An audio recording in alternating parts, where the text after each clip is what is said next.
Frank Miller woke up to silence, the kind of silence that pressed down on the chest and made breathing feel heavy, the kind of silence that reminded him that the world no longer revolved around him, if it ever had. The Ohio morning was gray, the light seeping through the blinds in thin, dusty stripes that landed on the table where yesterday's coffee cup still sat, half full and cold. He reached for his cane, though he didn't need it just to get out of bed. He had gotten into the habit of leaning on things, even when his body was still strong enough to manage. At 67, strength was something he doubted every single day. He shuffled to the kitchen and poured himself cereal, though the milk had gone a day past the expiration date. He ate it anyway, chewing slowly, the sound of his own jaw echoing in the hollow house. Once, this kitchen had been full of noise.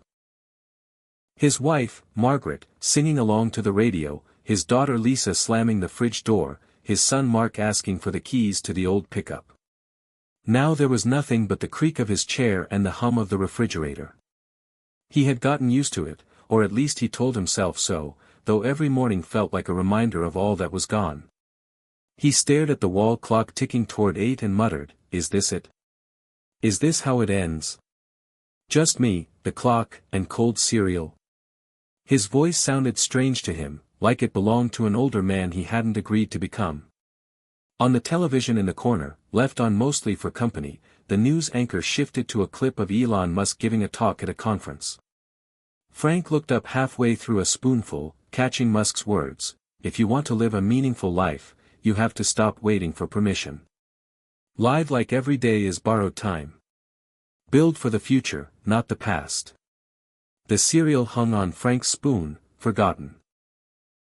Something about the conviction in Musk's voice, the way he spoke not like a polished politician but like a man who had already failed a dozen times and kept going, sank into Frank's chest. He had heard Musk's name before, of course. Who hadn't? Tesla, SpaceX, rockets that landed backward, things that seemed impossible. But this wasn't about rockets or cars or money. It was about the tone, the daring in the man's eyes when he said those words. Frank felt it like a spark against dry wood.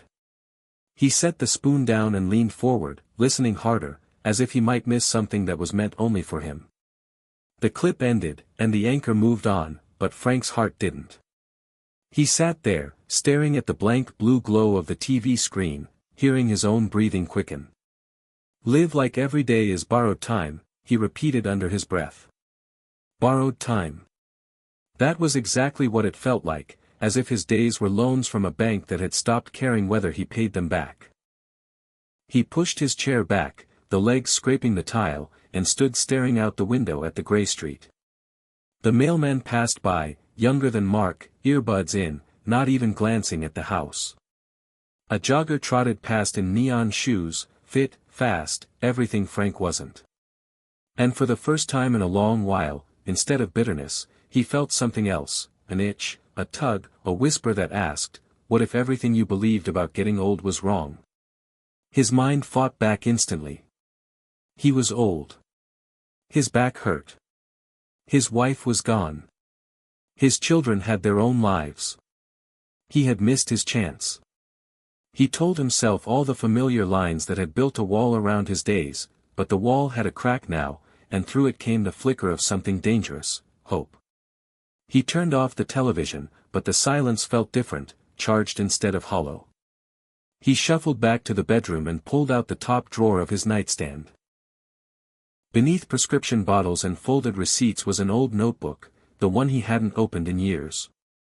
Its cover was bent, its edges frayed, but inside were sketches, diagrams, and half-baked ideas he once thought could change something, maybe even the world. He traced a finger over a drawing of a small wind-powered fan, something he had dreamed up back when he still believed he might go to engineering school. He had abandoned it when life got complicated, when bills piled up, when Margaret needed him working overtime at the factory. He had told himself it didn't matter, that dreams were for kids, but now, staring at the faded ink, he felt a sting in his chest. He sat down on the edge of his bed with the notebook open, the words of Musk echoing in his head. Build for the future, not the past. He almost laughed. What future? He had more years behind him than ahead. And yet, for reasons he couldn't explain, the thought didn't push him down this time. Instead it made him curious. What if he built something, not because the world needed it, not because anyone expected it, but because he needed it, to feel alive again? He slammed the notebook shut, embarrassed by the direction of his own thoughts, as if Margaret might walk in and laugh at him for being foolish. But Margaret was gone. Only he remained, with this stubborn pulse of energy refusing to quiet down.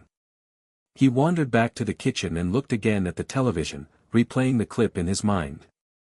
Musk's voice had been firm, unapologetic, unafraid of being mocked.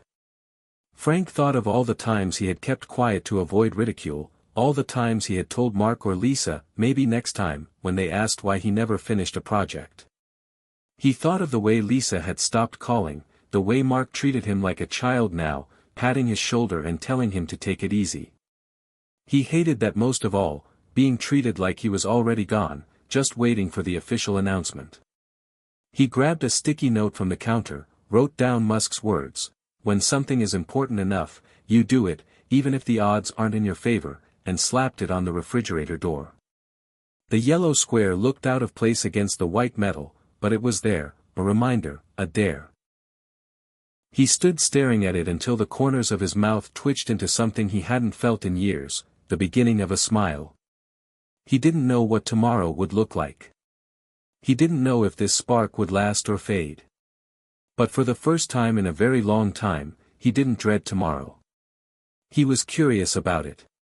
He picked up the cereal bowl, rinsed it in the sink, and whispered to himself, maybe it isn't over. Maybe it's just beginning. Hit subscribe and leave a comment with where you're watching from. This story might just spark a new beginning. What's one thing that always pushes you forward, even when things get tough? Frank Miller sat at the kitchen table longer than he meant to, the sticky note on the fridge glowing at him like a little yellow flame, a dare and a question he didn't know how to answer.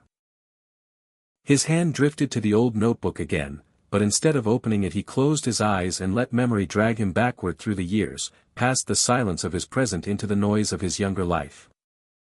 He was 19 again, standing in his parents' garage with grease on his hands, a screwdriver between his teeth, and his father standing beside him with a proud grin. They were building a radio from scraps, soldering wires together, the smell of metal and electricity sharp in the air.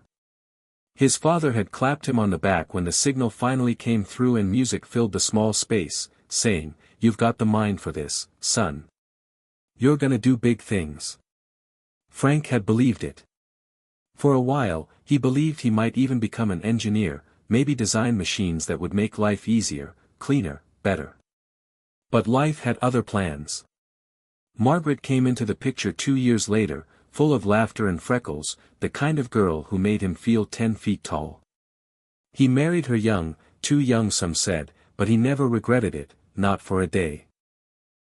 What he did regret was how quickly the dream of engineering school evaporated when bills started stacking up and Margaret needed him to be steady. The factory job was supposed to be temporary, just enough to cover rent, but temporary stretched into decades, and soon he was clocking in and out, day after day, watching younger men move up while he stayed put, telling himself it didn't matter, that family came first. And in some ways, it did. His son Mark was born in the middle of one of the hardest winters Ohio had seen, and Frank worked double shifts to make sure there was heat in the house. Lisa came 3 years later, bright-eyed and loud, and Frank swore to himself he would give her more than he ever had. He tried, in his own way. He built her a dollhouse out of scrap wood, made Mark a go-kart from an old lawnmower engine, but when Lisa begged him to come to her school play, he was on the night shift. When Mark asked him to coach Little League, he was working weekends. He told himself they would understand one day, that the long hours and the tired hands were proof of his love.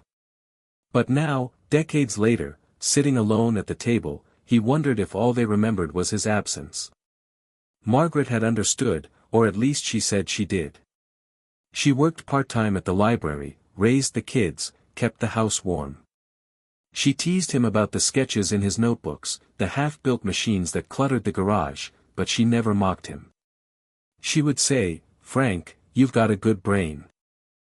Don't let it rust. And he would nod, smile, and then push the notebook back into a drawer, promising himself he would get back to it someday. But someday never came, not until now, not until it was almost too late. He rubbed his temples, the weight of years pressing down. The truth was, he had lived a good life in many ways. He had loved a woman deeply, raised 2 children, kept food on the table. But regret was a tricky companion. It didn't care how much good you had done, it only whispered about what you hadn't. He thought of Lisa, the daughter who hadn't spoken to him in almost 5 years, not since the fight at Christmas when she accused him of never being there, of always putting work ahead of family. He had shouted back, words he wished he could swallow, words about ungratefulness, about sacrifice, about her not understanding what it took to keep a family afloat. She had left in tears, and though he had told himself she would come back, she never did. Mark still called, but the calls felt obligatory, his son checking a box rather than reaching out from the heart. "How's your health, Dad? You taking your meds? Don't overdo it." Always the same lines, delivered with the tone of someone speaking to a patient, not a father. And Margaret, God, Margaret. It had been 2 years since she passed, cancer taking her in quiet, merciless strides. He had sat by her bed, holding her hand, whispering promises he couldn't keep, that he would be okay, that he would find a way to live without her.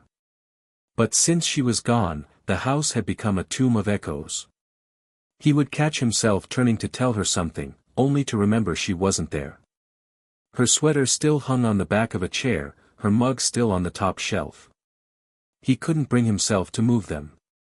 The loneliness wrapped around him like a second skin, and in his darkest moments he thought maybe this was all life had left, a slow fading, a waiting room before the end.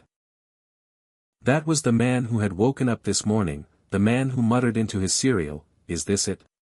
That was the man who felt invisible to the world, useless, past his prime. And then, by some twist of fate, Musk's voice had cut through the silence, tearing a hole in the wall he had built around himself. "Live like every day is borrowed time." The words replayed now as he wandered into the garage, notebook in hand. The space was cluttered with old tools, boxes of nails, jars of screws, and dust thick enough to write his name in. He ran a hand over the workbench where his last unfinished project still sat, a crude wooden frame with wires dangling, abandoned when Margaret's treatments had consumed every ounce of his energy. He stared at it, feeling both shame and something sharper, something almost like longing. He remembered the way his heart had raced as a boy when the radio crackled to life, the pride in his father's eyes. He remembered the way Margaret had smiled the first time he fixed the washing machine instead of calling a repairman, the way she said, "You've got magic in those hands, Frank." He remembered, most of all, the feeling of possibility, the sense that he was capable of more than clocking in and out, more than being a number on a factory schedule. He whispered into the dusty garage air, "Where did that guy go?" The silence answered, but inside him, something stirred. He flipped open the notebook again, tracing old sketches, half-formed ideas. A water filter system he thought might help the neighborhood. A wind-powered fan he imagined for camping trips. A note scribbled in the margin, "One day, when I have time." Time. That was the cruelest joke. Now all he had was time, and yet he had convinced himself it was worthless because he was old. He sank into the stool by the workbench, notebook in his lap, and let memory pour over him like a tide.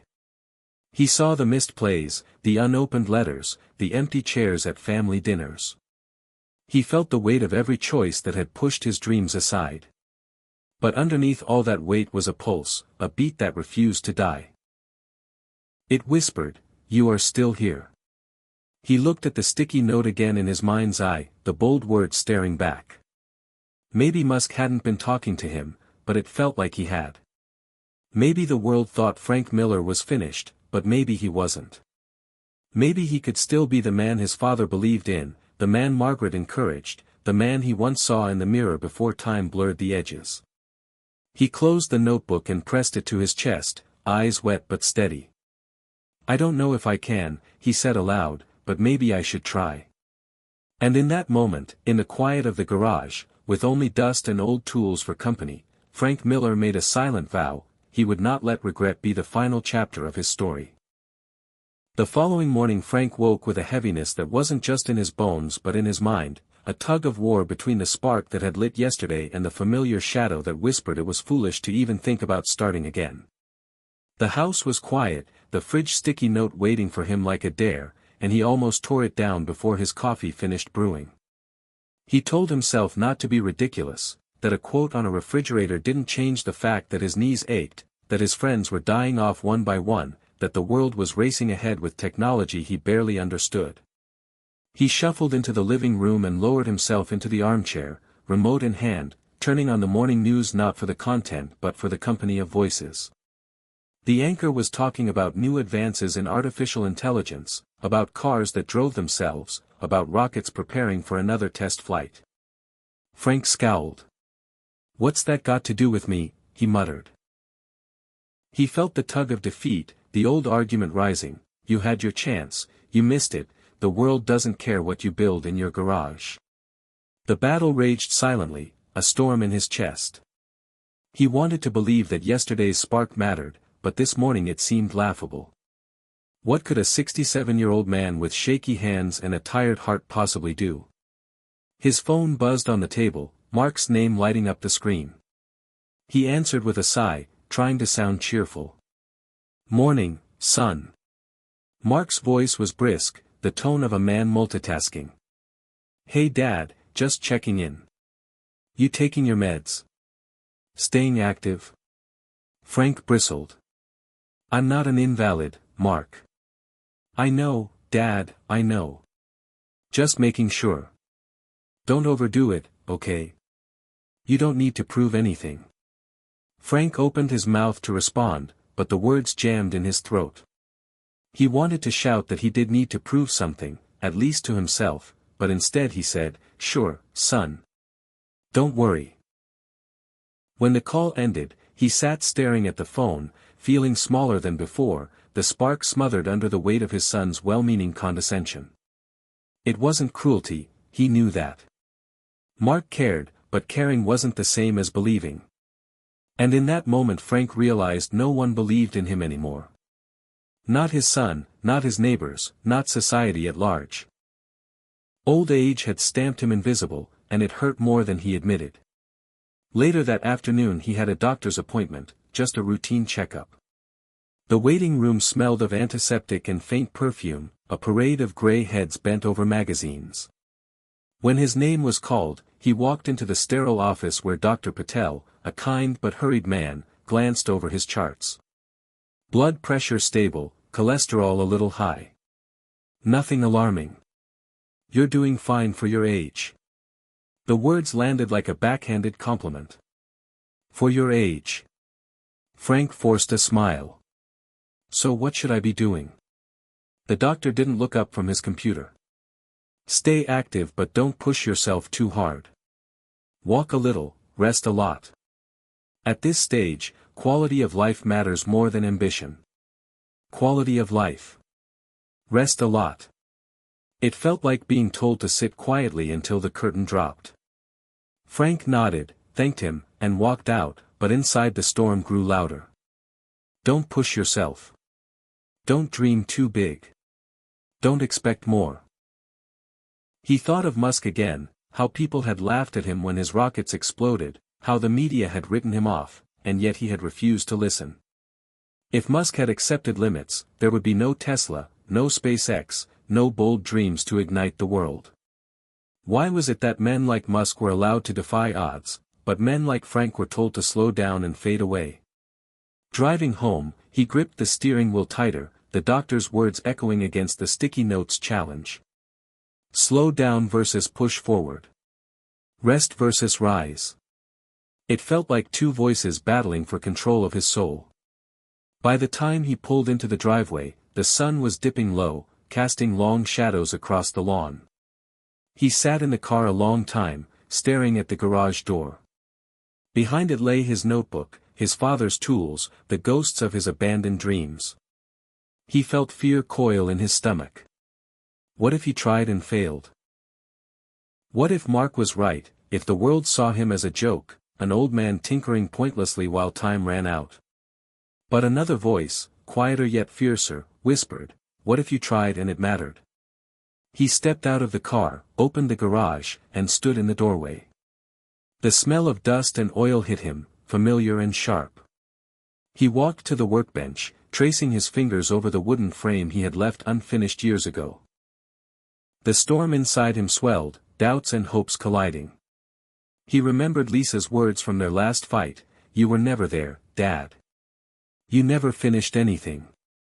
The accusation still burned. Maybe she was right. Maybe he had never finished anything that mattered. His fists clenched.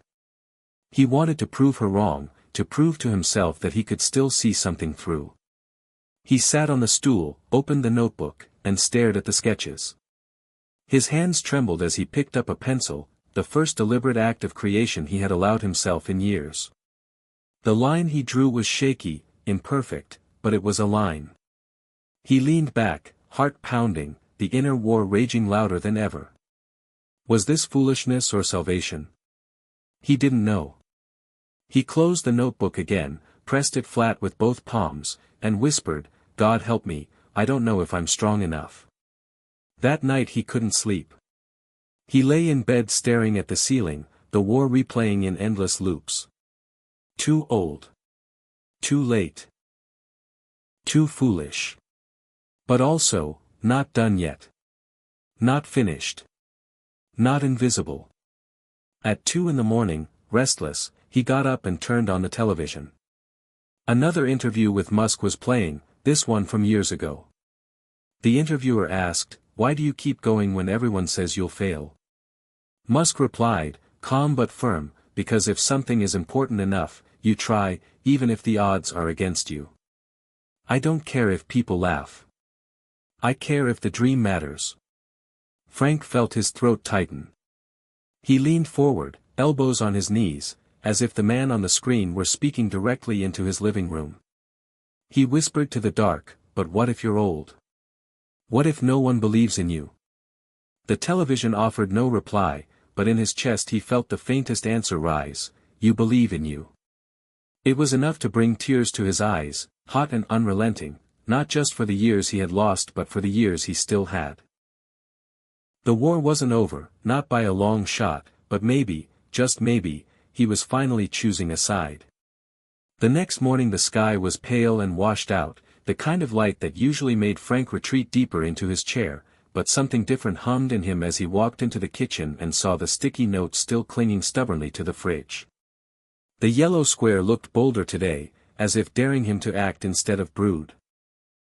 He stared at it a long time before muttering, all right, let's see what happens.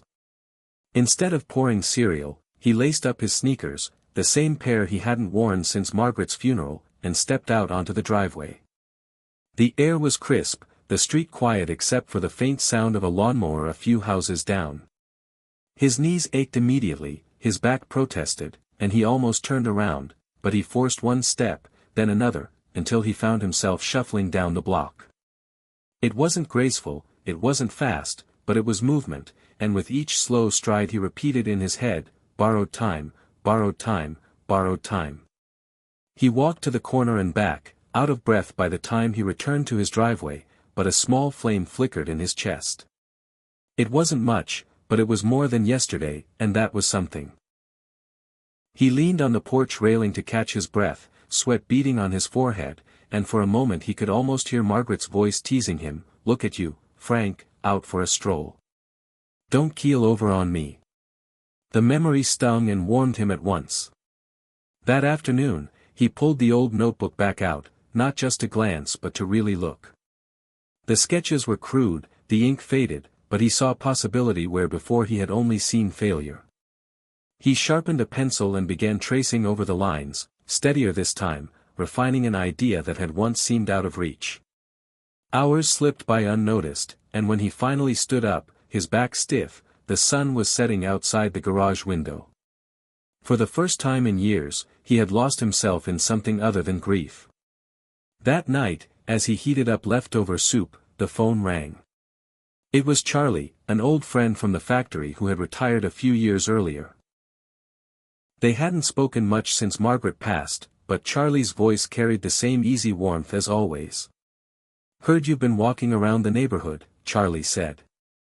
"Didn't think you had it in you." Frank chuckled, embarrassed. "Trying to keep these old bones moving." "Well, don't be a stranger. I'm down at Miller's Diner most mornings. Come by sometime. Could use company." Frank promised he would, though he wasn't sure if he meant it, but the invitation stirred something. Maybe he wasn't as alone as he thought. The next morning he walked again, a little farther this time, pushing past the ache until the rhythm of his steps felt almost natural. Neighbors waved, surprised to see him, and he waved back awkwardly, as if rediscovering how to be visible. He ended the walk at the diner, where Charlie sat in his usual booth, a plate of eggs in front of him. "Well, I'll be damned," Charlie said, grinning. "Frank Miller in the flesh. Sit down before you fall down." They talked for hours, about old factory days, about aches and doctors, but then the conversation turned to the garage projects Frank used to dabble with. "You still messing with those gadgets?" Charlie asked, sipping his coffee. Frank hesitated, then admitted, "Been thinking about it again. Just sketches, nothing real." Charlie leaned forward, eyes gleaming. "Hell, Frank, you always had the brain for it. Why not? You've got the time now." Frank shrugged, trying to hide the spark flaring in his chest. "Maybe. We'll see." Back home, that flicker grew. He cleared a corner of the garage, sweeping away years of dust, hauling out boxes, rediscovering tools buried under layers of neglect. Each movement felt like an act of rebellion against the quiet death he had been living. His body complained, but his mind felt sharper, younger, as if oil had been poured onto rusted gears. One evening Mark called again, and Frank, still covered in dust from the garage, answered cheerfully. "Evening, son.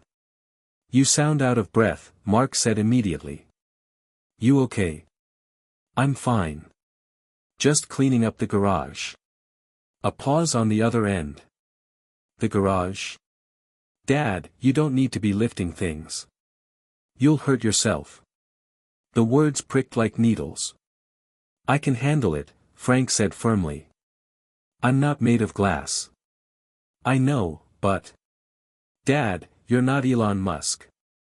You don't need to be building things at your age."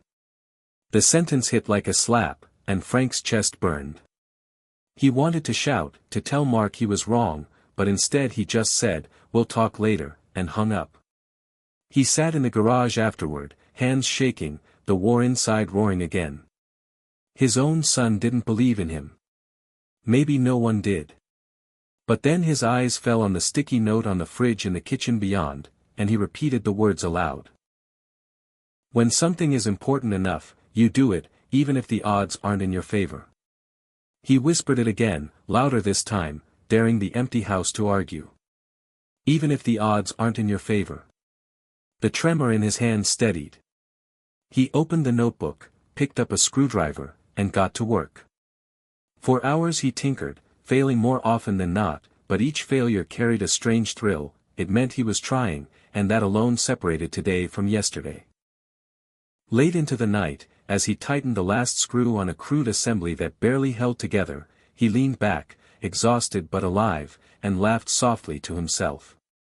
It was small, it was clumsy, but it was his.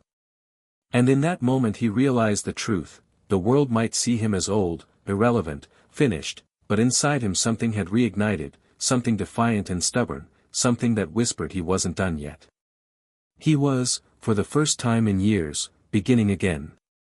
The morning after his long night in the garage, Frank woke with sore hands and stiff joints, every muscle reminding him that his body wasn't 20 anymore, but beneath the aches there was a current of energy he hadn't felt in years, a sense that he had nudged something heavy inside himself and it had begun to shift. He shuffled into the kitchen, brewed coffee, and sat at the table with the notebook open, staring at his scribbled sketches. The contraption he had cobbled together the night before sat on the garage workbench, crooked and imperfect, but the sight of it lit him up in a way that surprised him. For the first time in a long time, he had created something instead of just surviving another day. He thought of Mark's words, "You're not Elon Musk," and a flare of indignation ran through him. Maybe he wasn't Musk, maybe he wasn't launching rockets or building electric cars, but Musk himself had said once that the biggest risk was not taking any risk. Frank had already spent too many years taking none. After breakfast he walked again, pushing farther than the day before, his breath ragged but steady, neighbors once again glancing at him with curious eyes. When he returned home, he stood in front of the garage door and realized he needed more than tinkering. He needed purpose, something that stretched beyond killing time. He sat at the workbench and tried again, unscrewing, adjusting, testing, failing, repeating. The hours slipped away until a knock rattled the side door. It was Charlie, holding a thermos of coffee. "Heard the racket from the street. Figured you might need fuel." Frank chuckled and let him in. Charlie's eyes scanned the cluttered bench, landing on the half-built device. "Well, would you look at that? You really are back at it." Frank shrugged, suddenly shy. "Just messing around." Charlie tapped the table. "Messing around is better than rotting away. You know, Frank, half the guys from the plant just sit in their recliners all day watching the news. Miserable as hell. But you look alive." The words sank deep, sweeter than he expected. "Doesn't feel like much," Frank admitted. "Feels like starting over. Feels foolish." Charlie shook his head. "Foolish is giving up before you're in the ground. Keep going." That night, Frank sat at the computer he hadn't touched in months. He typed Elon Musk interviews into YouTube and let the clips play while he worked. Musk's voice filled the garage. "When something is important enough, you do it, even if the odds aren't in your favor." Another, "If you get up in the morning and think the future is going to be better, it is a bright day. Otherwise, it's not." Frank paused, staring at the screen. He thought about his mornings over the past decade, gray and heavy, with no reason to expect anything better. Maybe that was the problem. Maybe the future had felt dim because he never gave it a chance to be bright. He decided to test a small idea from his old notebook, something simpler than the ambitious sketches he once dreamed of. He scavenged parts from the basement, old fans, wiring, a broken radio, and pieced them together, more experiment than invention. By midnight he had something crude but functional, a fan rigged with a solar-powered battery, clunky and loud but running on sunlight stored from the day. He stared at it humming on the table, and his throat tightened. It wasn't revolutionary. It wasn't even practical. But it was proof that his hands, his mind, his will could still bring something into existence. The next morning, at the diner, Charlie asked how it was going, and Frank pulled out a photo he had snapped with his phone of the solar-powered fan. Charlie squinted, then grinned. "Well, I'll be damned. You built that? Out of junk?" Frank nodded, sheepish but proud. "Just a start." Charlie slapped the table. "Start's all you need. You ought to show people." The thought made Frank uneasy. He wasn't one for attention, especially not in a world that seemed to belong to younger folks glued to their screens, but that evening, curiosity nudged him to set up the old laptop in the garage and create a YouTube account. He fumbled with the camera settings, awkwardly recording himself explaining the little fan. His voice cracked, his hands shook, but he uploaded it anyway, expecting nothing. The next morning, he checked, and to his shock the video had 47 views.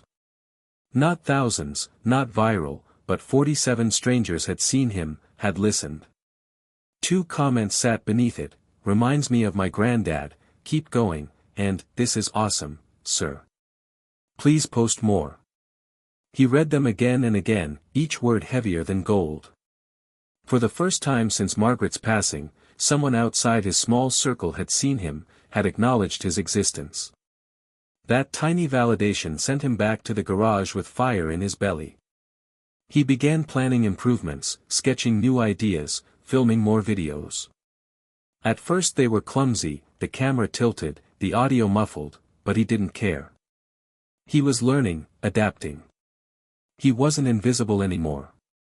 Days turned into weeks, and his walks grew longer, his shoulders straighter, his eyes brighter. The neighbors noticed. "Good to see you out and about, Frank," Mrs. Patterson called one morning as he passed her garden. "You look 10 years younger." He laughed, touched his cap, and kept walking. Inside, he whispered to himself, "Borrowed time, borrowed time." Each step was proof he was still spending it well. Yet shadows lingered. Mark called one evening, voice tense. "Dad, I saw the videos." "What are you doing?" "Just sharing some projects," Frank said cautiously. "People seem to like them." "People on the internet don't matter," Mark snapped. "You should be resting, not exhausting yourself chasing nonsense." The word stung, reopening wounds. "It's not nonsense," Frank said quietly but firmly. "It gives me something to wake up for." There was silence on the line, then a sigh. "I just don't want to lose you sooner than I have to." Frank softened, hearing the love beneath the fear. "You won't." "Not yet." After they hung up, he sat in the garage with Musk's words replaying in his head.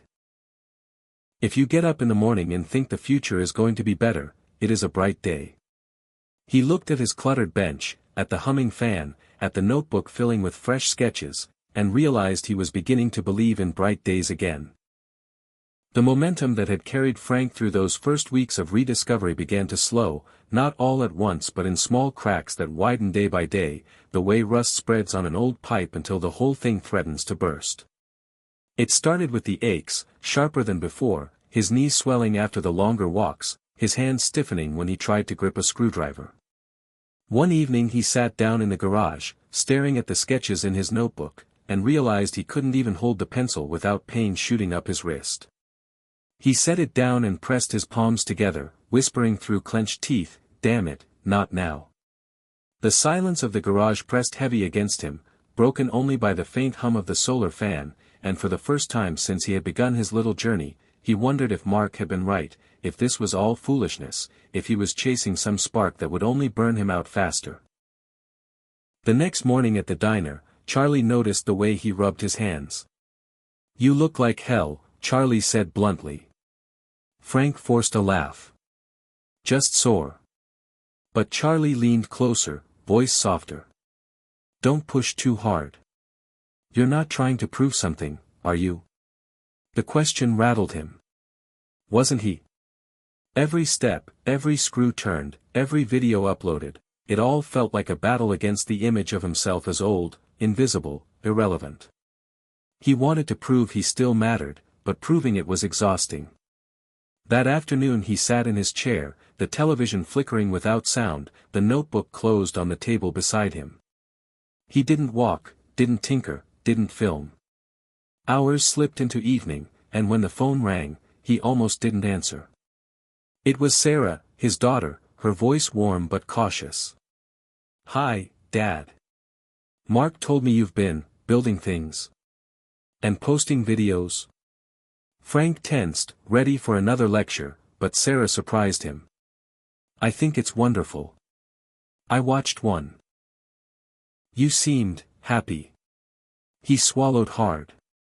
"Just keeping busy." "No," she said gently. "It was more than that. You looked alive. I haven't seen that in you since Mom." The words cracked something in him, releasing a flood of grief and gratitude. "I miss her every day," he whispered. "I know," Sarah said softly. "But I think she'd be proud of you. Don't stop just because Mark doesn't understand." After they hung up, Frank sat in the dim light, her words echoing louder than the doubts. Proud. Could Margaret really be proud of him fiddling with junk in the garage? The thought both comforted and tormented him. That night, he scrolled through YouTube again, stumbling on a clip where Elon Musk described his struggles with SpaceX nearly going bankrupt. Musk's voice was steady, almost casual. "If something is important enough, you should try even if the probable outcome is failure. Frank replayed the line again and again. If Musk could risk everything on rockets that exploded, could he not risk sore joints and a little ridicule to keep chasing purpose? The next morning he forced himself out of the chair, laced up his shoes, and limped through his walk. It was shorter, slower, but he finished it. Borrowed time, he muttered. Spend it. Back in the garage, he stared at the half-finished contraption on the bench, a crude attempt at a small solar-powered heater. And felt torn between quitting and pushing through. He picked up the screwdriver with shaking hands, tightened a screw, then another, the pain sharp but bearable. One more, he whispered. Just one more. The project sputtered and failed, wires sparking, but instead of despair he felt stubbornness rise. Failure meant he was trying. He uploaded another video, this time speaking more openly. Not everything works the first time. Or the second. Or the 10th. But that doesn't mean you quit. I'm 73, and I'm still figuring things out. If you're watching this and you think you're too old, I'm telling you, you're not. He almost deleted it, fearing he sounded ridiculous, but left it up. The next day the video had 312 views and a dozen comments, people sharing their own stories, a woman who had gone back to painting at 68, a man who started gardening after a stroke, a widow who joined a choir at 75. Their words poured into him like fuel. He wasn't alone. His struggle was theirs too. Yet resistance kept coming. At his next doctor's appointment, the physician frowned at his swollen joints. Frank, you need to slow down. Rest more. This kind of strain isn't good for you. Frank forced a polite nod, but inside the words twisted like barbed wire. Everyone seemed to be telling him to stop, to shrink, to retreat. But each time he considered it, he saw Margaret smile in his mind, heard Sarah's voice telling him he looked alive, read the comments from strangers thanking him for inspiring them. That night he sat in the garage, staring at the broken heater, and whispered into the silence, I'm not done. Not yet. He tightened another screw. The pain flared, but his resolve burned hotter. Resistance was everywhere, his body, his son, his doctor, the world's low expectations, but for the first time in decades, he felt a greater force pushing back inside him, a will that refused to surrender. Doubt would come again, he knew, but so would the stubborn defiance that kept him moving forward. And as long as that spark remained, borrowed time would still be his to spend. The morning light spilled into the kitchen with a softness that made Frank pause as he sipped his coffee, the mug warming his aching hands. He had gotten used to the ritual now, coffee, notebook, then the garage, but today something felt different, a low hum of anticipation stirring in his chest. He carried the coffee to the garage, the smell of oil and sawdust greeting him like an old friend, and there on the workbench sat the heater he had failed with again and again.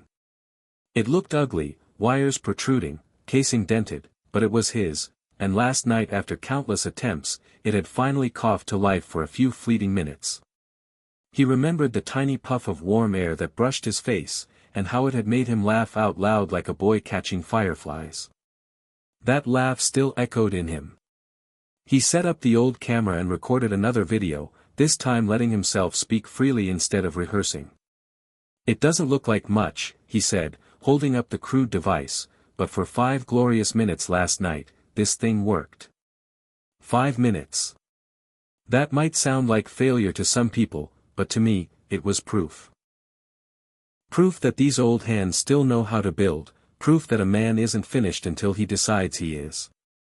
You don't need perfect. You just need progress. He uploaded it and went about his day, walking slower than usual but feeling lighter. Later that afternoon, after dozing in his chair, he opened his laptop and blinked in disbelief. The video had exploded, over 3,000 views, dozens of comments flooding in. People from all over the country, even the world, wrote to him. Reminds me of my dad, thank you for sharing this. Sir, you just inspired me to pick up woodworking again. Can you show us how you built it? Frank scrolled, his heart pounding, his throat tight. These weren't just numbers on a screen. These were real people who saw him, who cared, who wanted more. For the first time in years, he wasn't invisible.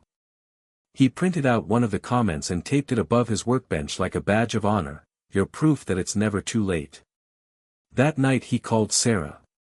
"You won't believe this," he said, voice trembling. "The video, people watched it. Thousands of them. They're saying it inspired them." Sarah laughed softly. "Dad, that's wonderful. See? I told you. You matter more than you know." Frank's eyes stung. "I just wish your mom could see it." "She does," Sarah said gently. "I'm sure of it." The next day at the diner, Charlie slid into the booth already grinning. "You're famous, Miller. My nephew in Chicago saw your video and sent it to me. Said, 'Isn't this your buddy?' Damn right it is." Frank chuckled, shaking his head in disbelief. "Famous isn't the word. Just lucky, I guess." But Charlie leaned forward, voice steady. "That's not luck. That's you refusing to fade. People can smell that kind of fire. They're starving for it." The words sank into Frank's bones. On the walk home, strangers nodded at him, one even calling out, "Saw your video, Frank. Good stuff." He blushed, mumbling thanks, but inside his chest swelled with a pride he hadn't felt since his days at the factory when a machine he fixed roared back to life and the whole line cheered. Back in the garage, he filmed again, showing the adjustments he was making, explaining his process. The videos became less about the gadgets and more about the spirit of trying, about refusing to quit. His subscriber count ticked upward, slow but steady, each number a reminder that his voice was reaching farther than he had ever imagined. Yet beneath the excitement, doubt still crept in. Late at night, alone in the silent house, he wondered if this was fleeting, if the world would move on and leave him behind again. He thought of Mark's skeptical voice, of the doctor's warnings, of the relentless march of age. But then he remembered the comment taped above his bench, and he whispered it to himself like a prayer, "Never too late." A week later, an email appeared in his inbox from a local community center asking if he'd consider speaking to their senior group about his projects. Frank stared at the screen, stunned. Him? Speak? He nearly deleted it, convinced he wasn't the type, but something held his finger back. He thought of Musk's words, "If you get up in the morning and think the future is going to be better, it is a bright day." Maybe this was the future nudging him forward. He replied yes. The day of the talk, he almost backed out, hands trembling as he buttoned his shirt, stomach churning. But Sarah came with him, smiling proudly, and Charlie tagged along, clapping him on the back. In the community center, a roomful of gray heads and tired eyes turned toward him, and for a moment he felt small again, the urge to flee rising like a wave. But then he saw the notebook in his hands, filled with sketches and ideas, each page a testament to the nights he refused to surrender, and he took a deep breath. "I'm not an expert," he began, his voice shaking. "I'm just a man who spent too long thinking life had already passed him by. But I learned something recently, you're not finished until you decide you are." He held up the little heater, ugly but stubbornly functional, and the room chuckled warmly. He spoke for 20 minutes, telling his story, admitting his doubts, sharing the spark that had come from one sticky note on his fridge with Elon Musk's words. When he finished, the room erupted in applause, not polite but genuine, and several people came up to him afterward, eyes bright, telling him they felt seen, that they were going to start painting again, gardening again, living again. Driving home, Sarah squeezed his hand. Mom would be bursting with pride. Frank stared out the window, blinking back tears. For the first time in a long time, so am I. That night, as he sat in the garage, the heater humming weakly on the bench, he realized something profound. It wasn't the device that mattered, or even the videos. It was the spark of recognition, the proof that even in the twilight of life, he could still light fires in others. And with that realization, the doubts that had weighed on him felt lighter, replaced by a quiet certainty.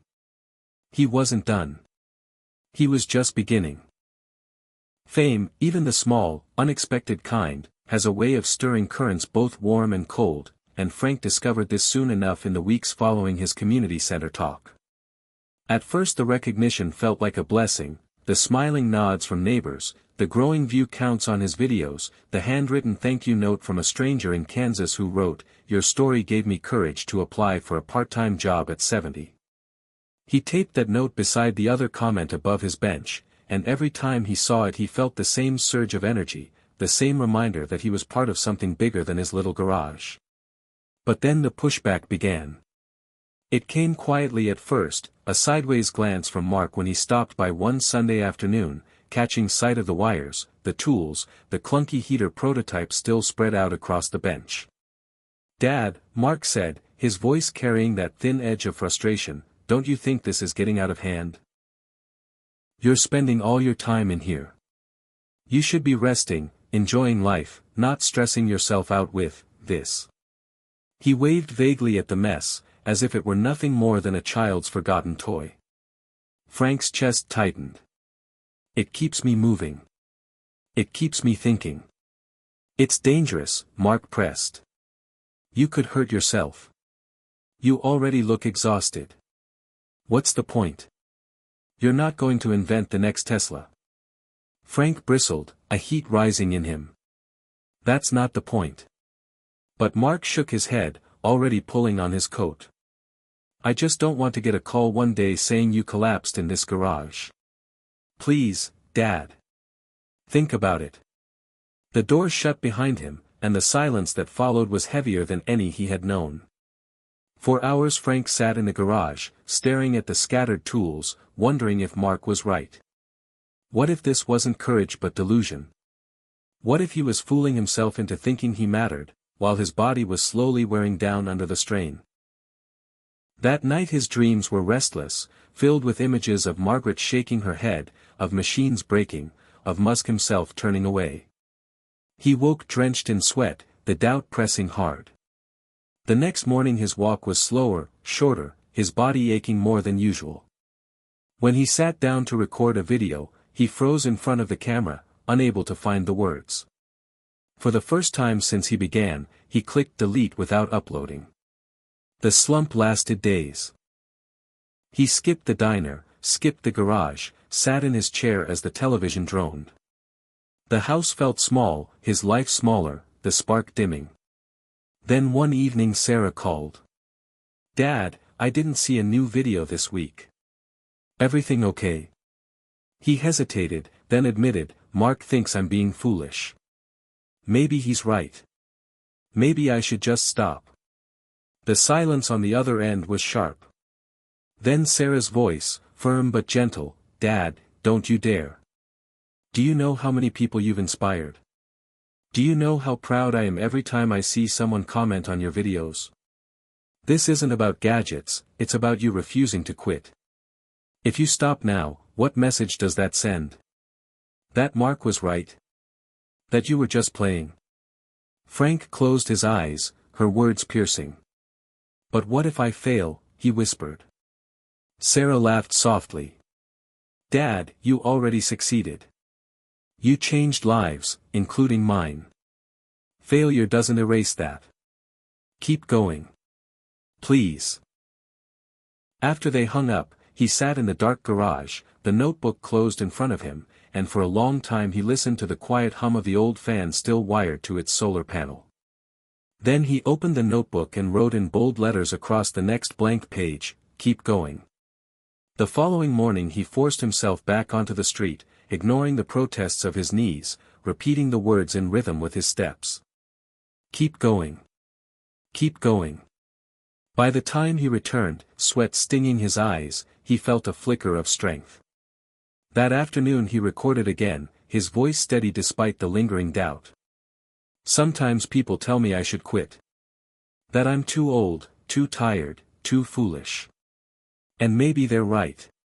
Maybe I'll fail. But I've learned something, failure feels a lot better than giving up. At least when you fail, you're moving forward. He uploaded it and walked away, refusing to check the numbers.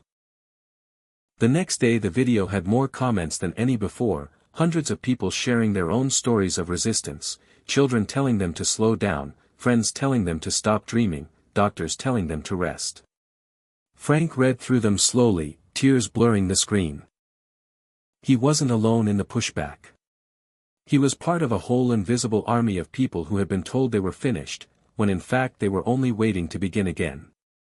That night he dreamed differently, not of failure, but of Margaret smiling, her hand resting gently on his shoulder, her voice saying, "I always knew you weren't done."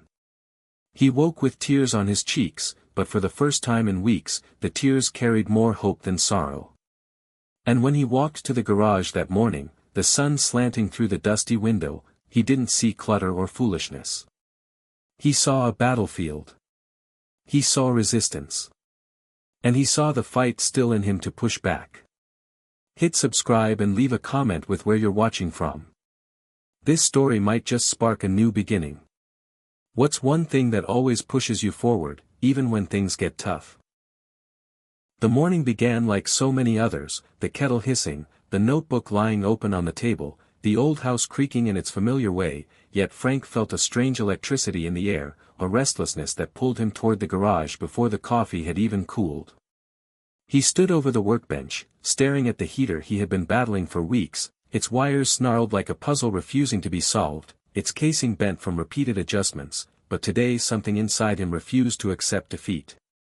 He rolled up his sleeves, ignoring the ache in his joints, and began again with steady, deliberate hands, each screw tightened like a declaration, each wire spliced like a vow. Hours passed, light shifting across the floor, and he lost himself in the rhythm until suddenly the device hummed, sputtered, then glowed faintly with warmth. Frank froze, hardly daring to breathe, then slowly reached a hand toward the vent and felt it, a soft stream of heat, not much, but real, steady, alive. A laugh burst out of him, wild and boyish, echoing off the garage walls. "It works," he whispered, then louder, "It works." He turned in circles, dizzy with triumph, tears springing to his eyes. For a man who had spent years drowning in silence, in grief, in invisibility, this tiny victory was a resurrection. He fumbled for the camera, hit record, and spoke through trembling lips. "I don't care how small it is. This heater is blowing warm air, and that's enough. Enough to remind me that persistence pays off, that failure is just the road to progress. Don't you dare quit, not at 60, not at 70, not ever." He uploaded it without editing, his heart still racing, and then sat in his chair, staring at the screen as the views ticked upward faster than ever before.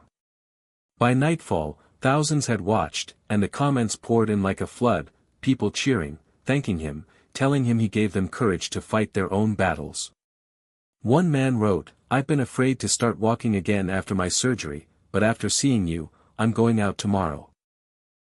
Another said, "I'm 82, and I picked up my paintbrush again tonight. Thank you." Frank read them aloud to himself, each word filling the hollow spaces inside him that grief had carved out. He taped another printout above his bench, "Persistence pays off." That night, sleep came easily, dreams full of light and laughter. The next day the phone rang, and to his surprise it wasn't Mark or Sarah but a reporter from the local paper. "We've seen your videos, Mr. Miller. We'd love to do a feature on you, the grandpa inventor, inspiring people online. Would you be interested?" Frank stammered, overwhelmed, but agreed. A week later a young woman with a notepad and camera sat in his kitchen, asking questions about his life, his wife, his projects, his YouTube channel. He answered honestly, not hiding the grief or the doubt, explaining how a sticky note with Elon Musk's words had sparked it all. The article ran with a photo of him in the garage, hands on the little heater, and the headline, "Never too late, local man inspires thousands with garage inventions." At the diner, people stopped at his booth to shake his hand, neighbors honked as they drove by his house, and for the first time in decades, Frank felt seen not as a relic but as a beacon. Yet the real breakthrough was not the heater or the article, it was the shift inside him, the realization that he no longer measured his worth by youth or speed or grandeur but by the fire in his spirit. He had thought aging meant fading, shrinking, surrendering, but he understood now it could mean something else entirely: resilience, defiance, the audacity to begin again when the world expected you to stop. That night he sat in the garage long after dark, the heater glowing faintly beside him, the notebook open to a fresh page. He wrote in slow, steady letters: "Breakthroughs aren't about machines. They're about hearts refusing to quit." He stared at the words until they blurred with tears, then whispered into the stillness, "Margaret, I wish you could see this." And for the first time in years, instead of the heavy ache of loss, he felt a warmth spread through him, as if she was right there, smiling in the glow of that stubborn little heater, proud of the man who had finally learned that borrowed time could still burn bright. The day after the article ran, Frank woke with a smile so wide it startled even him when he caught his reflection in the bathroom mirror, a man whose eyes once dulled with sorrow now lit with a boyish spark, and as he made his way to the diner, cane tapping lightly on the sidewalk, he couldn't help but imagine what Margaret would have said if she were still here, how she might have teased him for becoming the garage star. At the diner people clapped him on the shoulder, waved, even asked for selfies, something he had never dreamed would happen at his age, and he laughed with them, trying not to blush, ordering his usual bacon and eggs but hardly tasting them as pride bubbled inside him like a secret too big to hold. But as quickly as the tide rises, it can recede, and the first hint of trouble came not from strangers but from family. That evening Sarah called, her tone cautious, almost brittle, and after a few pleasantries she said, "Dad, I saw the article. People are talking. Are you sure this is safe? I mean, with the tools, the wires, the internet, maybe you should slow down." The words landed like cold water, and Frank sat in silence, gripping the phone, fighting the sting behind his eyes. "I'm fine, Sarah," he said quietly. "Better than I've been in years." But she pressed on, "I just don't want you to hurt yourself. Or embarrass yourself. You know how the internet can be." When the call ended he sat for a long time in the kitchen, staring at the dark window, her concern echoing in his chest not as care but as doubt, the old familiar voice whispering, "Maybe you are foolish. Maybe they're laughing, not cheering." He tried to shake it off, but the next morning when he uploaded a new video about tinkering with solar panels, the comments were different.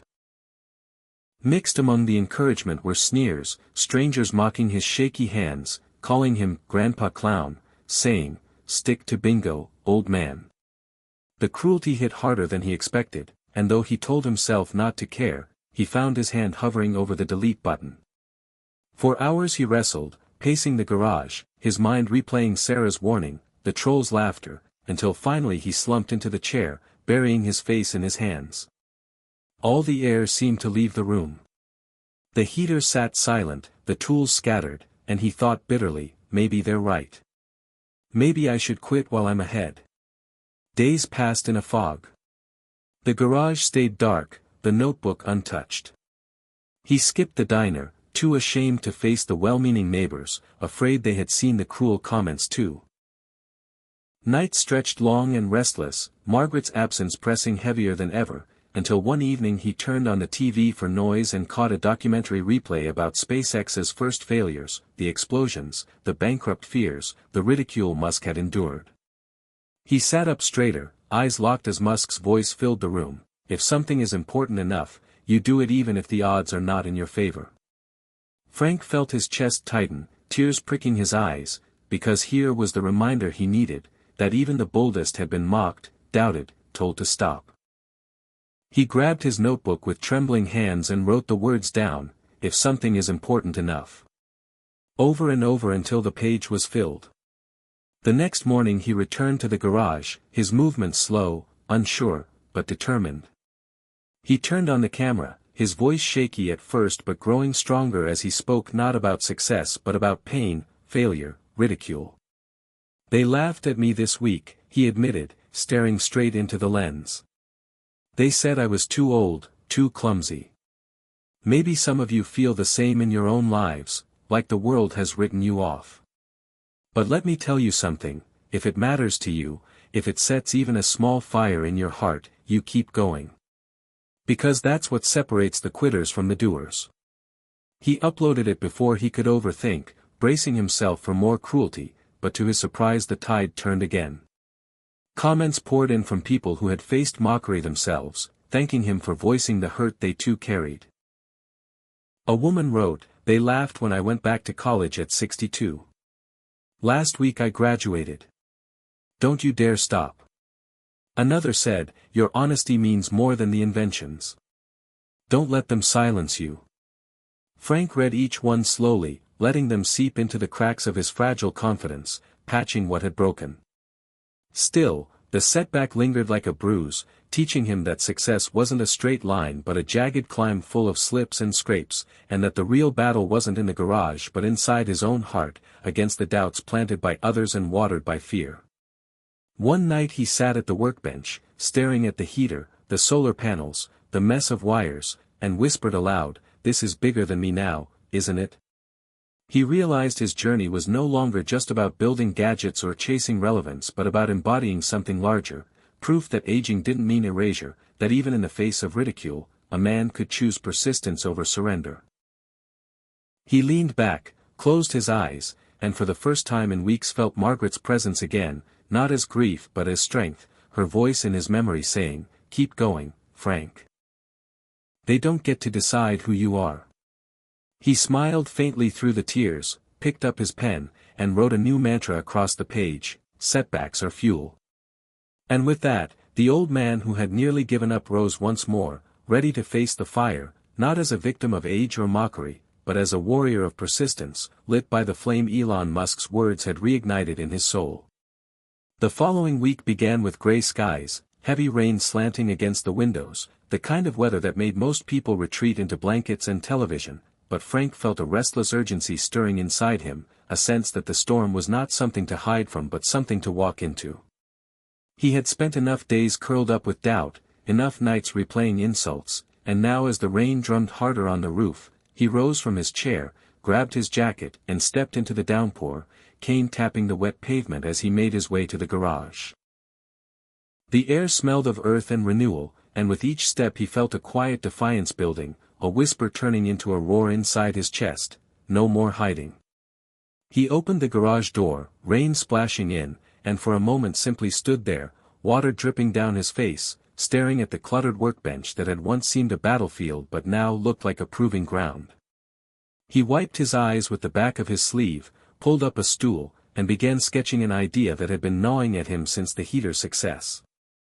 What if he could build something larger, something that didn't just prove persistence but actually served the community around him? He thought of the elderly neighbor down the street who struggled with high electricity bills, of the single mother he'd once seen loading groceries into a car with a cracked window. He remembered Margaret's constant refrain, "If you've got hands, use them to help," and suddenly it was clear. His next project would not be about proving himself but about lifting others. He scribbled furiously, hands shaking not from weakness but from excitement, sketching a solar-powered lamp that could provide light cheaply, reliably, especially for those who couldn't afford rising bills. The rain outside became background music as he gathered scraps, panels, wires, and within hours the garage was alive with sparks and humming tools. The old man bent over his work like a conductor commanding an orchestra. He forgot the ache in his back, the stiffness in his knees, driven only by the vision of neighbors receiving light in dark places.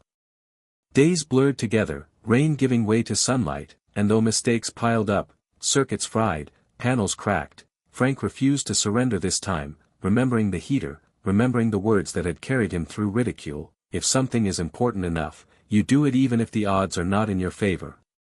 Slowly, piece by piece, the lamp took shape, taller than anything he had built before, a strange but beautiful contraption patched together from scavenged parts. One evening, as dusk fell and the garage filled with shadows, he flipped the final switch, and the lamp burst to life, casting a warm, steady glow that filled the room with golden light. He staggered back, eyes wide, tears streaming freely, whispering, "Margaret, it works. It really works." He filmed the moment, not with polished words but raw emotion, explaining how he built it, why it mattered, how setbacks had nearly broken him but had instead pointed him towards something greater. "We're not done when people laugh," he said into the lens. "We're done when the light goes out inside us. And tonight, my friends, the light is burning." He posted the video, expecting perhaps a few hundred views, but within hours it exploded far beyond anything he had known before. Tens of thousands watched, shared, commented, calling him the light maker, urging him to patent it, asking how they could build their own. A non-profit reached out, offering to send supplies if he would create tutorials for others. News stations called.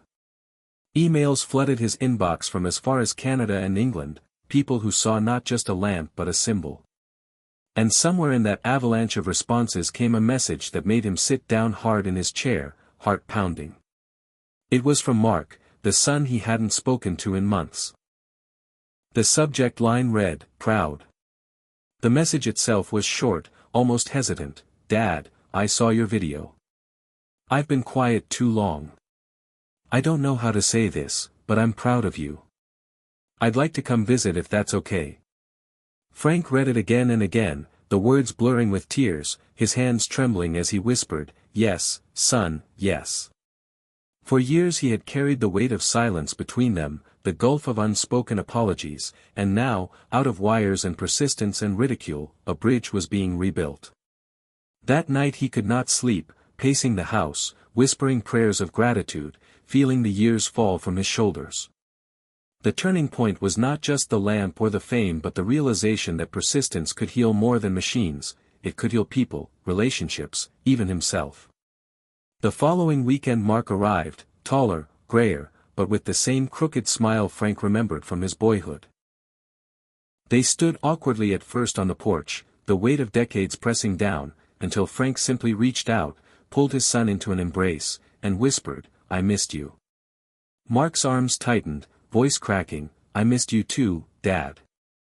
In that moment, more powerful than any invention, Frank knew the truth of his journey, that every spark, every setback, every note of Elon Musk's words had not been about machines but about teaching him how to be alive again, how to love again, how to turn despair into light. And as father and son stepped into the garage together, gazing at the lamp glowing softly in the corner, Frank smiled and said, "It's not perfect, but it's a start." Mark nodded, eyes shining, "It's more than a start, Dad. It's hope." The days after Mark's visit felt like a new season had opened in Frank's life, not because the air was warmer or the skies clearer, but because every corner of his house seemed filled with a different kind of light, the lamp in the garage standing as a symbol but the laughter of his son echoing in the kitchen carrying far more power than electricity ever could, and for the first time in years he didn't feel like he was surviving but like he was truly living. They spent long hours together, Mark asking questions about the projects, listening more intently than he ever had before, and Frank realizing that the silence between them had never been a wall but a wound that persistence had finally started to heal. One evening while they ate Chinese takeout at the kitchen table, Mark said quietly, "Dad, people are talking about what you're doing. This is bigger than you think. You're not just building things, you're inspiring people." Frank shook his head, embarrassed, but Mark leaned forward, eyes steady, "You should see it. Look." He pulled out his phone and showed Frank an article online from a major paper, the headline bold across the screen, "The garage light that inspired the world." Frank blinked in disbelief, scrolling through photos of himself, the lamp, even Margaret's old roses outside the house, the story painting him not as a relic but as a pioneer. Within days the calls started coming, local news anchors, morning talk shows, podcasts. Everyone wanting to hear the story of the old man who refused to quit. At first Frank resisted, shy of the attention, but Mark urged him gently, "Dad, this isn't about fame. This is about hope. People need to see what's possible." So he agreed, trembling the first time a camera crew set up in his living room, his voice catching as he told the story of loneliness, doubt, persistence, and breakthrough, but as he spoke he felt something shift, as if the words themselves were freeing him from the weight of years, turning his private grief into public courage. The segment aired, and the next morning Frank's phone buzzed endlessly, strangers calling him hero, legend, grandpa of the future, and while part of him wanted to dismiss it, another part realized that maybe this was exactly what Margaret had always meant when she told him he still had something to give. Soon invitations came from community centers, schools, even senior living homes, asking him to share his story in person, and though the thought of standing on a stage terrified him, Frank found himself saying yes. The first event was at the local library, a modest room filled with folding chairs, where he stood clutching his cane, heart pounding, before a crowd of maybe 50. He stumbled at first, fumbling with his notes, but then he looked out at the faces, gray hair, tired eyes, some in wheelchairs, some clutching walkers, and he saw himself in them, saw the same doubts, the same hunger for proof that life wasn't over. And suddenly the fear dissolved. He spoke from the heart, his voice steadying as he told them how he had nearly quit, how he had felt invisible, how a sticky note with Elon Musk's words had sparked the fire that led him here. "It's not about age," he said, lifting his chin. "It's about persistence. It's about refusing to let the world tell you you're done." When he finished, the room erupted in applause, people rising to their feet, some with tears streaming, and an elderly woman in the front row whispered as he passed, "You gave me my courage back." Word spread, and soon he was speaking every week, church basements, gymnasiums, small town halls, each time the crowds growing, each time his voice growing stronger, his story more refined but never rehearsed, always raw and real. And with every telling, Frank himself changed, no longer the man hunched by grief but a man standing taller, shoulders squared, a man who had found his purpose not in machines but in showing others they weren't too old to begin again. One afternoon, months after the first heater had sputtered to life, Frank received an envelope in the mail with no return address, just a bold logo at the top, Tesla.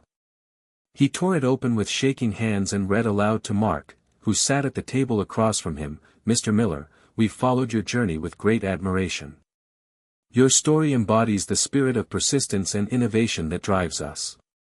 We would like to invite you to visit our headquarters and meet with our team." Frank stared at the paper, speechless, heart thundering, until Mark slapped the table and laughed, "Dad, do you realize what this means?" They noticed. Elon's people noticed. For a long moment Frank simply sat there, holding the letter, the reality sinking in. Recognition wasn't about being famous, it was about being seen, validated, told that his persistence mattered not just to his small town but to the world. He leaned back in his chair, eyes glistening, whispering, "Margaret, can you believe this? They see me." A week later, dressed in his best suit and clutching his cane, Frank boarded a plane with Mark by his side, nerves and excitement colliding in his chest as the city skyline of California came into view. At Tesla headquarters he was greeted warmly, staff shaking his hand, thanking him for inspiring their own families, and as he walked through the gleaming halls of innovation, past models of rockets and cars, he felt both impossibly small and immeasurably significant. When he finally entered the conference room and saw Elon Musk himself waiting with that familiar half-smile, Frank's breath caught.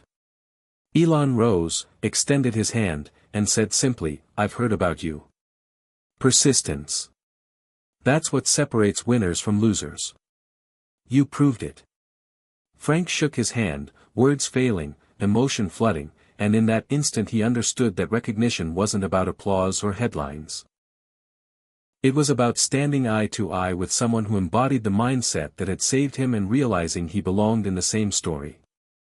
The flight home from California was quiet, Frank staring out the window as the clouds drifted beneath the wings, his mind still replaying the moment Elon Musk had shaken his hand, the simple words, "Persistence separates winners from losers," burning into his memory like scripture, but with the thrill came something else, a weight pressing at the edges of his chest, because recognition was not the end of the journey, it was the beginning of a new test, and as he leaned back against the seat, listening to the soft hum of the engines, he knew that if he was truly going to carry this torch, he would be challenged in ways he hadn't yet imagined.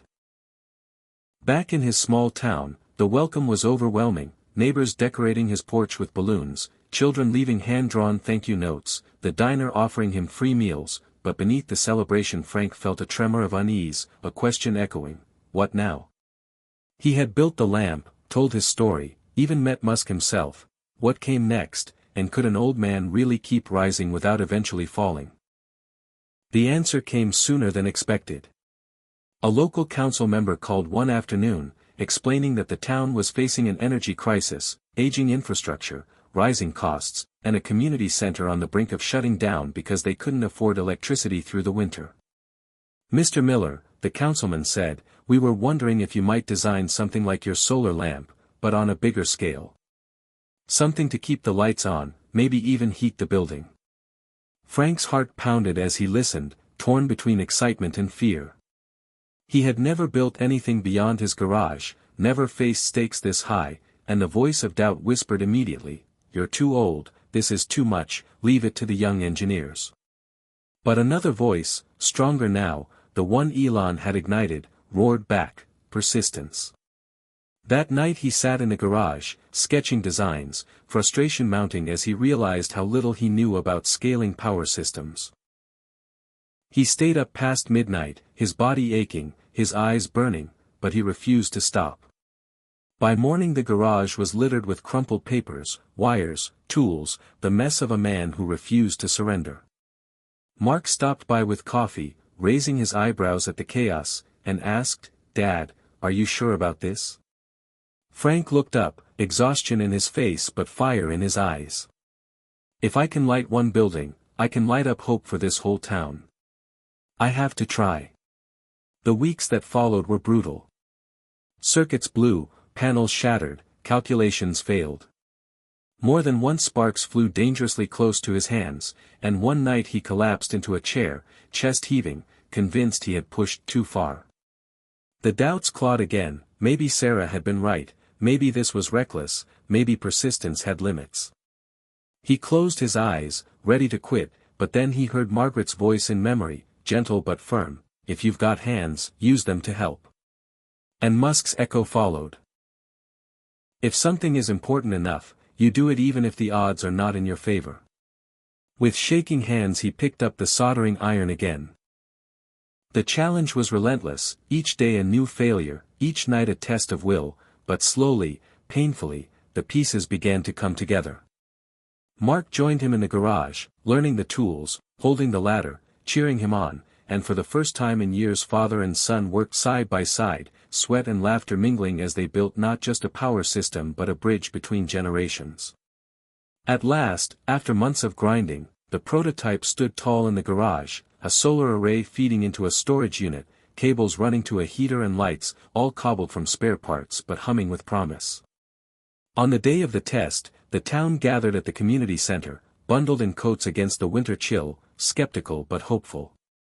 Frank stood before them, cane in one hand, switch in the other, heart hammering. He looked out at their faces, Sarah among them, her eyes anxious but proud, and whispered a prayer. Then he flipped the switch.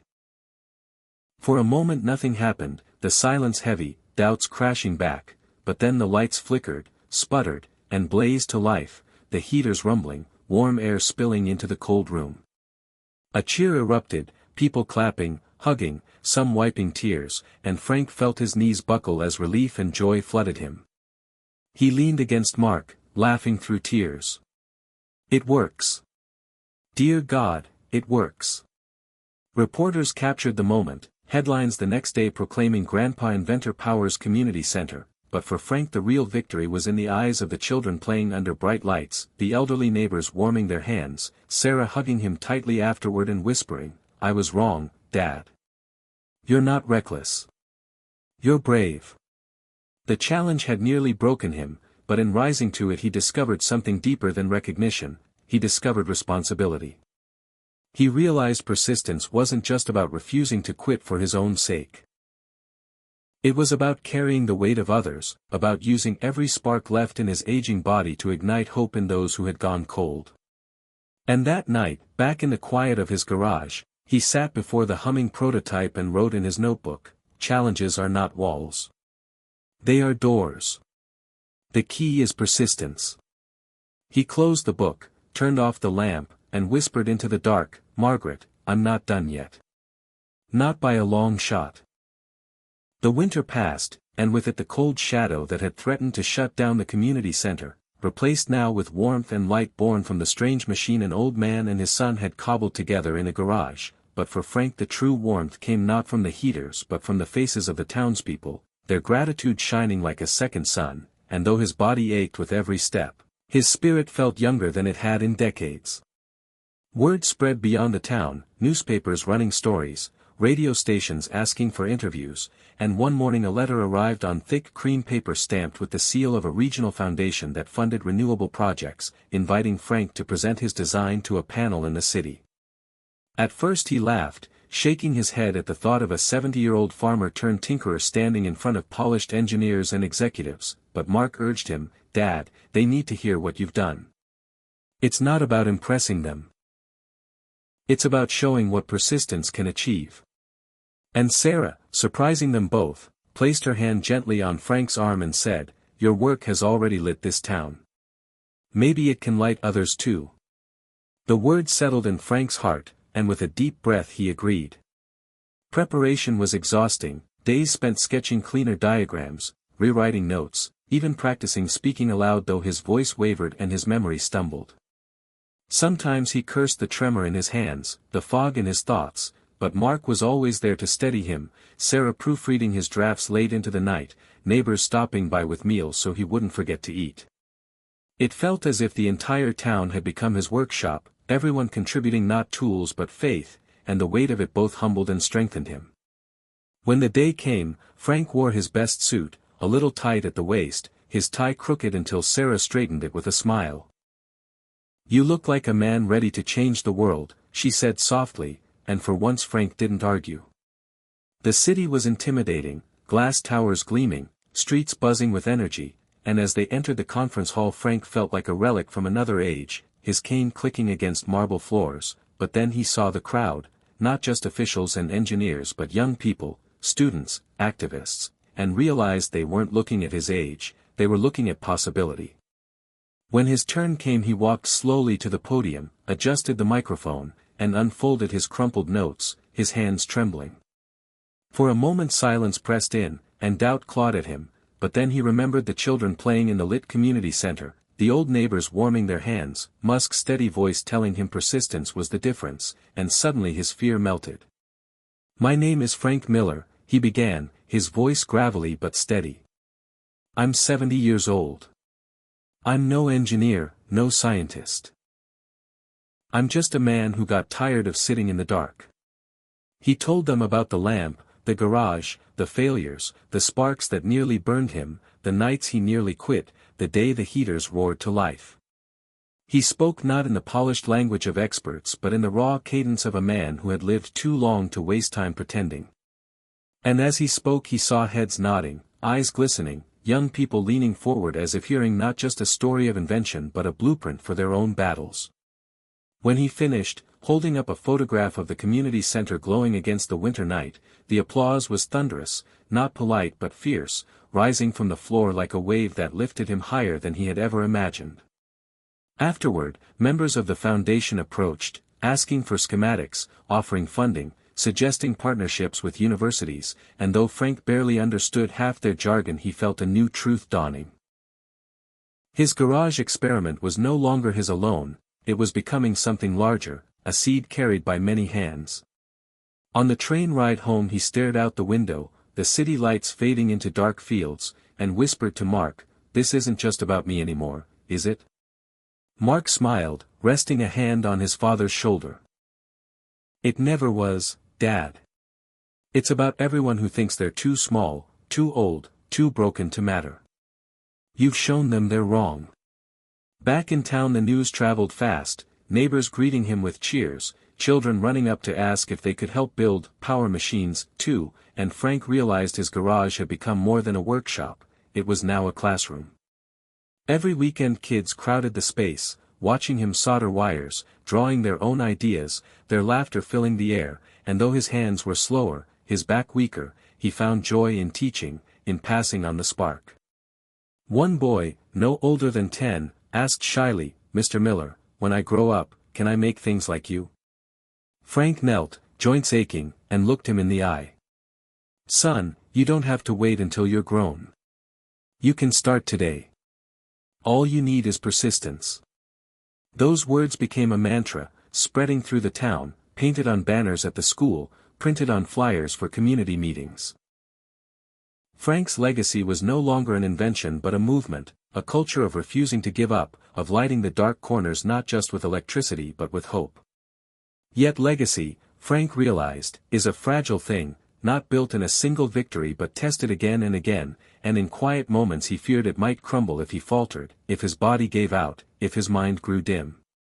But then he would hear the laughter of children, the voices of neighbors brainstorming improvements, the hum of the prototype still running strong, and he would smile, whispering to Margaret, "Looks like it's shaping up, doesn't it?"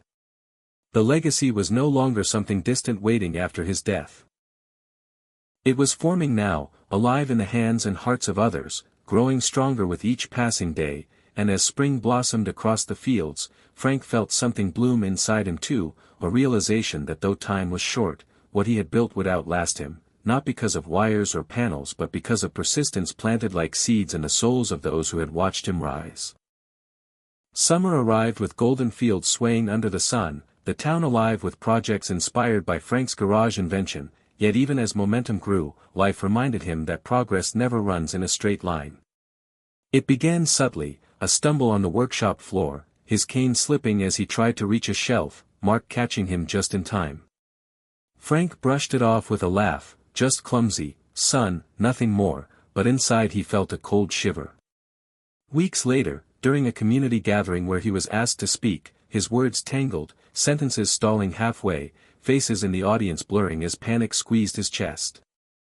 Mark rushed him home, insisting on a doctor, and though Frank resisted, the truth could no longer be ignored. The diagnosis was gentle but clear, his heart was weakening, his body reminding him that it had been running on borrowed time. That night he sat alone in his kitchen, staring at the ticking clock, anger and fear swirling. How cruel, he thought, to find purpose so late only to risk losing it just as it bloomed. Margaret's photograph on the mantel seemed to watch him, her smile both comforting and challenging, as if saying, "You didn't come this far to give up." Yet the doubt was louder than ever. What if the town's hope rested on a man who couldn't even climb the stairs without gasping?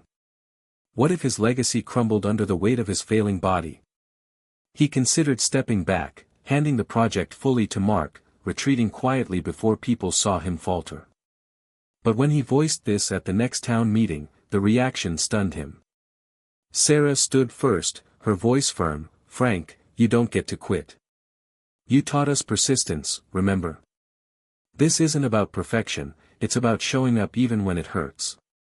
Then one of the schoolchildren raised his hand, his small voice trembling but determined, "Mr. Miller, if you stop, what will happen to us? We want to keep learning from you." The room fell silent, eyes shining with expectation, and Frank realized with a pang that he was no longer free to retreat, his struggle had become a lesson, his persistence the very fire that kept others burning. Yet the body does not obey the spirit easily, and weeks turned into a battle between his will and his failing strength.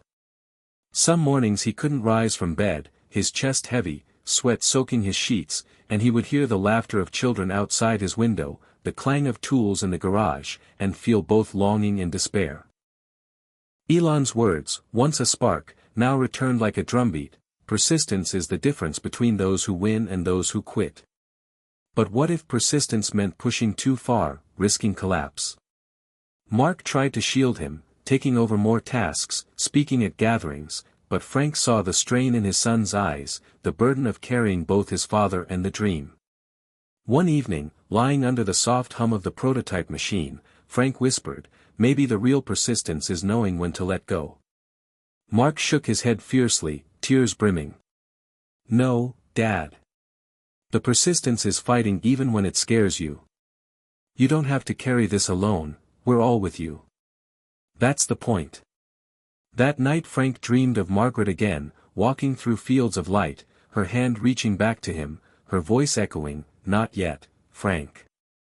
Not yet." He awoke with renewed clarity.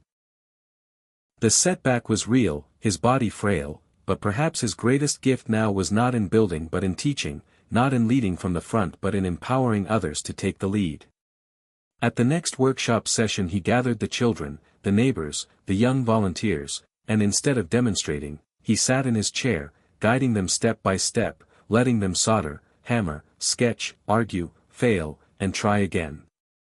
At first they hesitated, waiting for him to rise, but when they saw his steady eyes and encouraging nods, their hands grew confident, their laughter louder, their pride greater.